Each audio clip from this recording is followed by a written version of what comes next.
मेरे अजीजों, एक सहाबी हैं, इनकलाब की बात आई है तो कहते हैं या रसूल अल्लाह सल्लल्लाहु तआला अलैहि वसल्लम, ज़माने जाहिलियत की हमारी दो चीज़ें ऐसी हैं जिसको याद करके हमें हंसी भी आती है और रोना भी आता है। कुछ बातें ऐसी हैं जिनको याद कर हम हंसते हैं, कुछ बातें ऐसी हैं जिनको याद कर हम रोते हैं।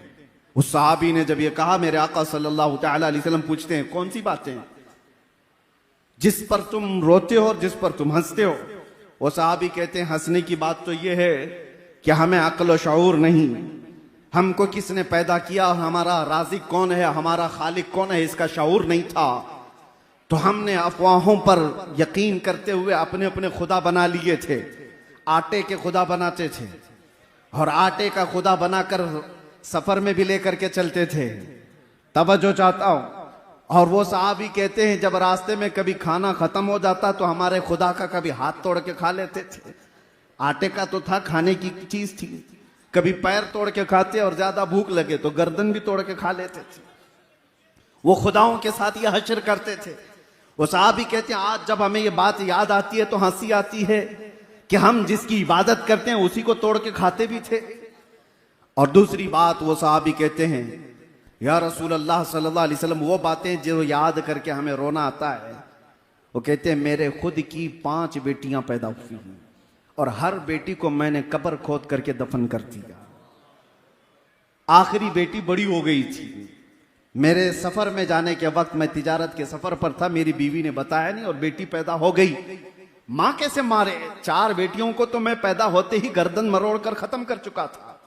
5वीं थोड़ी बड़ी हो चुकी थी मेरे आने के बाद। फिर जब मुझे पता चला 5वीं भी बेटी है तो अब तो वो पहचानने लग गई थी।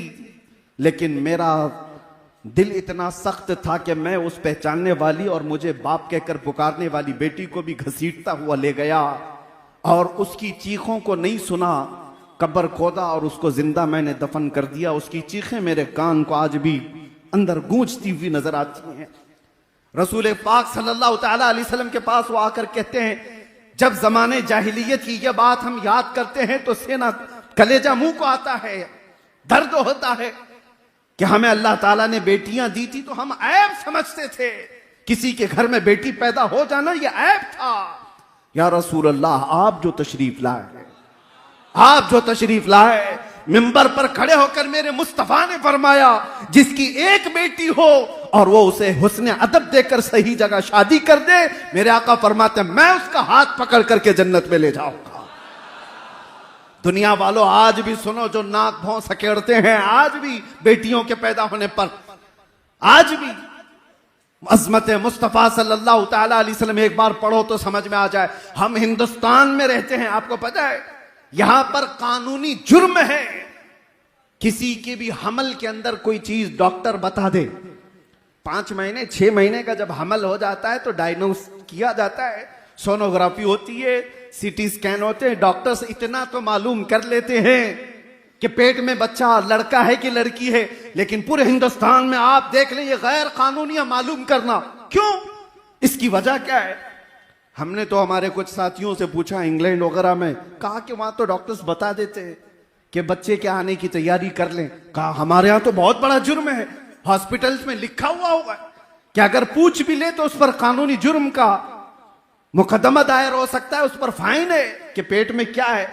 मैंने मालूम किया तो पता चला आज भी यहां पर हामिला औरतें जाकर डॉक्टर से पूछती हैं, अगर डॉक्टर ने बता दिया बेटी है तो वो हमल को गिराने की बात करती है।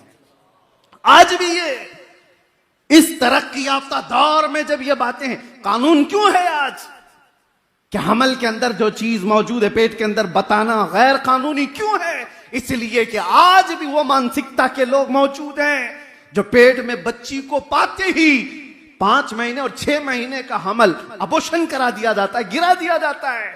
और आज से 1400 साल पहले इस नहुसत को मेरे आका ने कदमों से रौंद दिया था।